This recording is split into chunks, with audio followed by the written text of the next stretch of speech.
O, ito naman, si Miss Dinosaur may problema. Sabi niya, Doc, ask lang po, normal lang po maglagas yung balahibo ng mga aso?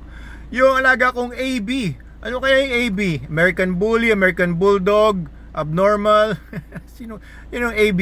1 year, 7 months, naglalagas. Balahibo niya may maliliit na poke na tuloy. Okay guys, ang paglalagas, no, Miss AB, hindi pala. Miss Mendoza, Dina Mendoza, normal po yung paglalagas. Nag-shed po talaga. Parang tayo din, di ba? Nag-shed din tayo ng buhok.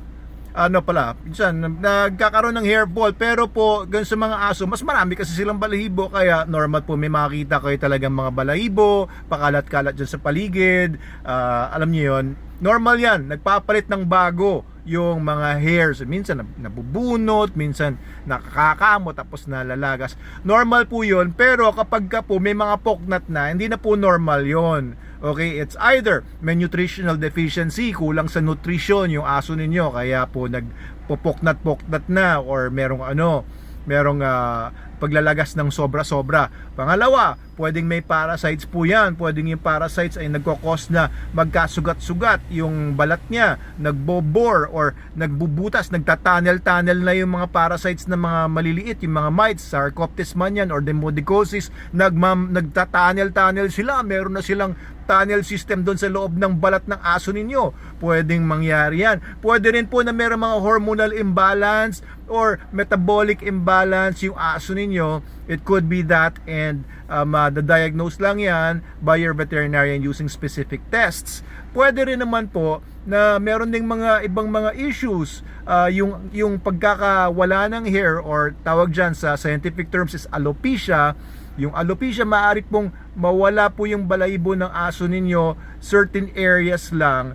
Depende po sa pattern yan, depende sa laki.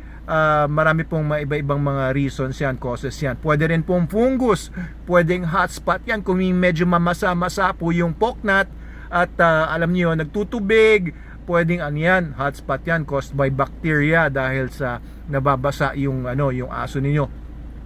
Maraming iba-ibang cause yan, pero first aid po, lagi nyo lang pong gawin is panligo nyo SDS, Super Dog Soap.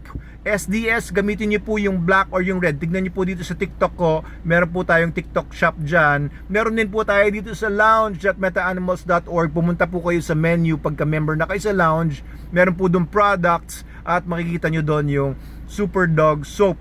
I would recommend yung black ang gamitin niyo. Yun ang pinaka the best dyan. Or yung original na red, na 5-in-1 yan. Lahat ng mga sakit sa balat ay pwede niya matulungan. Okay, hindi niya tutulungan yung magkaroon pa ng higit na sakit, pero ibig sabihin magkaroon ng remedy. Ayun, okay. So Ma'am Dina, ganun muna gawin niyo. Panligo niyo Super Dog Soap, gamitin niyo. Panligo niyo muna 10 minuto, wag niyo munang babanlawan. Hayaan niyo muna siya mag-absorb yung balat ng mga active ingredient ng sabon natin, tsaka nyo banlawan after 10 minutes. Gawin nyo yan muna 3 times a week. Okay, 3 times a week muna itong first week, tapos balitaan nyo ako kung ano na naging resulta. Mag-PM kayo sa amin, tapos malaman natin kung anong feedback. Kung 95% sure ako aayos na po yan, pero kung hindi pa po maayos yan, baka po kailangan na po ng veterinarian dyan para po mabigyan ng tamang lunas pa, kung metabolic man yan or iba pang mga hormonal imbalance or what not. Okay, sana po maging mabuti na ang kalusugan ng inyong aso at kanyang balat.